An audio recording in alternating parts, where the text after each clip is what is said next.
To Madison now, Governor Tony Evers laid out his priorities for the rest of the year during his 6th State of the State address. CBS 58 Capitol correspondent Emily Fannin is live in Madison with some of the key takeaways tonight. Emily. Natalie Jessup, good evening. This evening, Governor Evers proposed some new initiatives around mental health and the workforce. And while some of these are his top priorities, Republican lawmakers that we talked to weren't too enthusiastic about them. During his primetime address, Evers also announced his office will be creating a new council aimed at reducing barriers and gaps in mental health.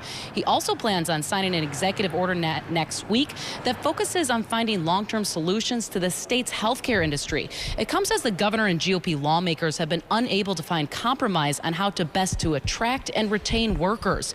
Evers also vowed to keep blocking what he calls GOP attacks on democracy, such as proposals recently introduced by Republicans to further restrict abortion access and efforts to maintain their Republican majority under new legislative maps.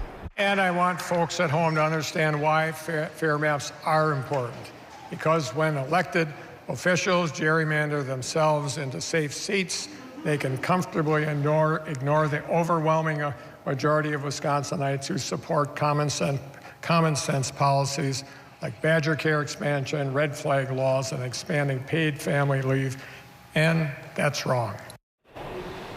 The governor also said his administration will be increasing access to oral contraception to make it easier for women on Badger Care to receive it. His speech comes as the state has a projected $4 billion surplus to work with. He called on lawmakers to prioritize some of that funding also on child care centers. But Republicans have rejected his previous efforts as they prefer issuing a portion of the surplus on tax relief. Now, Governor Evers is working on a tight timeline to get his agenda through the legislature as lawmakers are prepared to wrap up their work here at the Capitol by mid